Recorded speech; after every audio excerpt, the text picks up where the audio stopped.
Hey guys, how's it going? This will be an interesting video.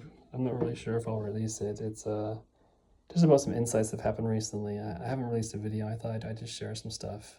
No idea if it's going to be useful, but I found in the past just sometimes hearing some fresh perspective on the spiritual surge can open up something that you didn't expect. One of the words that I hear a lot these days is like infinity. And something I noticed in the way it's used and thought about or talked about is it starts from a concept that I think is false to begin with, which is there are things that go on forever, or there's things to begin with, or there's things that are connected to the big self.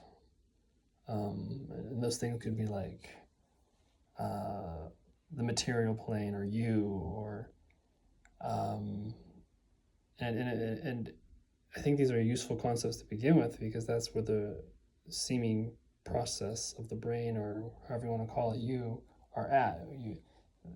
You've been born into a process of talking about and experiencing things, self and other, and but there's a certain point at which this language is actually perhaps a limitation, because you're still building from the concept of it being true when being talked about. But in reality, there isn't infinite anything or things to begin with.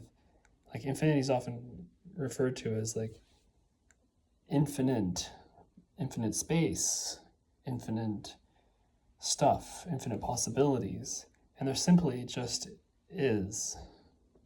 Or you could say there simply is that which never was not the case. And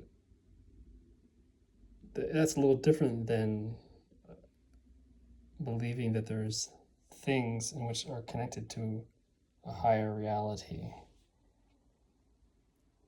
When it's fully understood, that's you. Everything is you.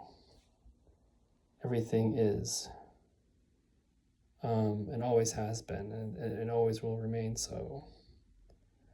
And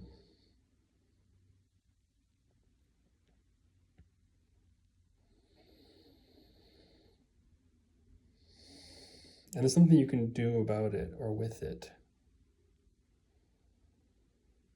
There's no definition that this has.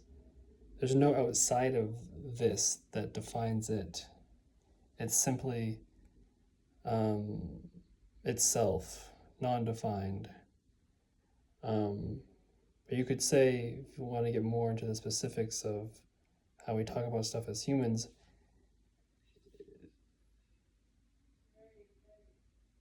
it defines itself. Which, scratch that. That's kind of meaningless at this point. But the notion that there's nothing that defines reality can be useful to understand, because it can free you from the process of being a self. Because often as a self, you feel like there's things that you're supposed to be or be doing. And sometimes those are things that you think are coming from God itself.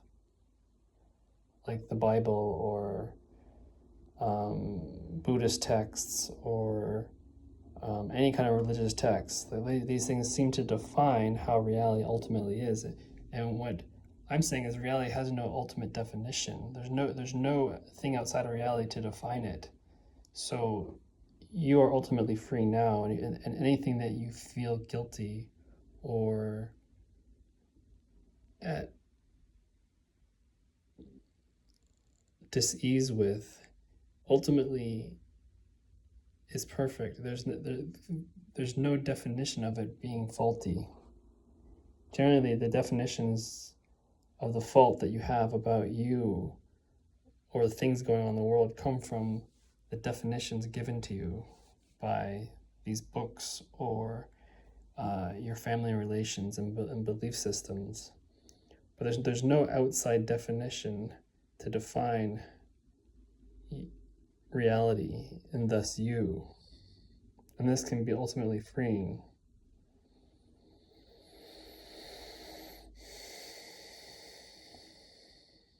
Does that make sense? If not, let me know in the comment. I can help you through another video or perhaps in the comment. But there's nothing outside of reality that defines it. And there's only reality. And this thing that you call yourself is simply all of reality, which thinks of itself as a thing within reality. A thing that has things wrong with it based upon the definitions of Bibles of such and relationships of such. But there is no truth to these things. There simply is the perfection of reality itself and the absurd circumstances that you may find yourself in or have gone through.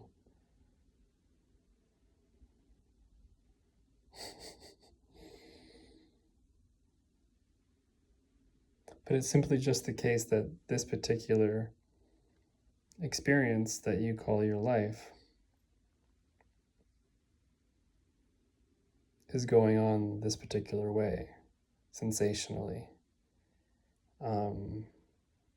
It doesn't create a negative life, even if you've gone through what you would call, or what humans would call, negative things, like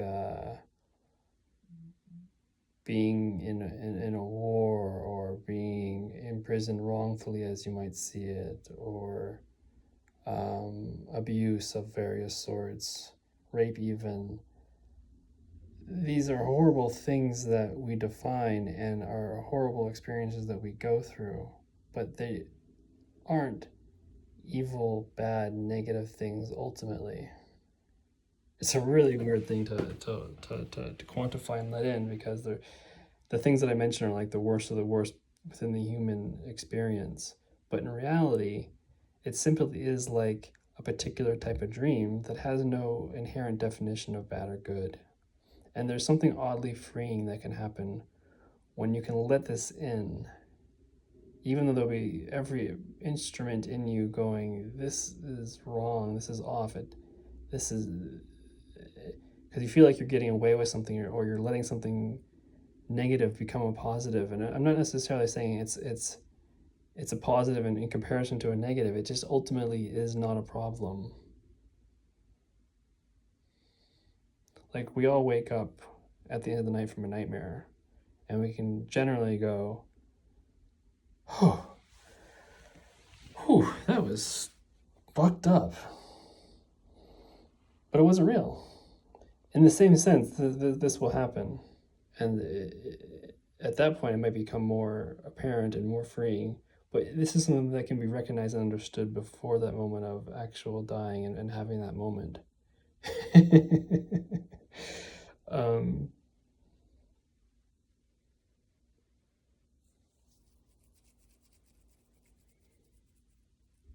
Again, it's not a thing that I'm trying to encourage or allow people to then just do such things. But really, nobody could do more of it.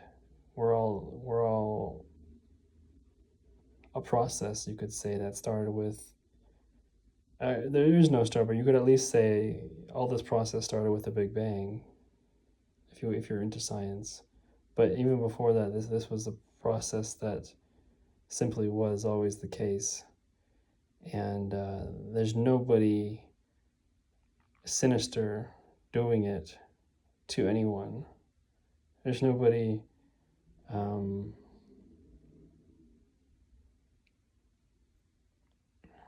out to get anyone. There's no malicious action behind the only event going on.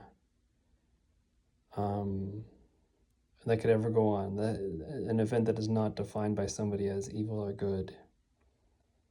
It simply is only just the event.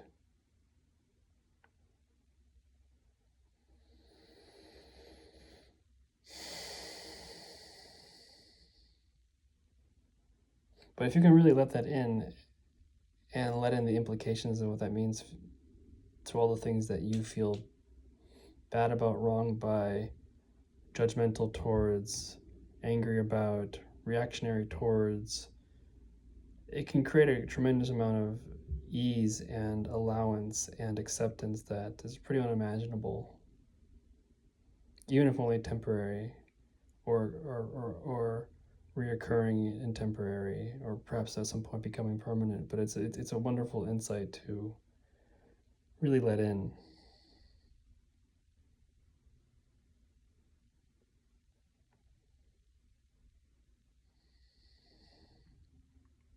So why don't we leave it at that? Again, if you have any questions, feel free. I can always make another video. And take care. Bye.